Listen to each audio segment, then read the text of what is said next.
Economic depression cannot be cured by legislative action or executive pronouncement.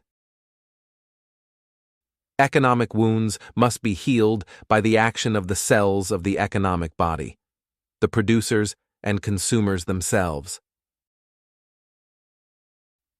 Hoover believed that government intervention alone could not solve economic problems.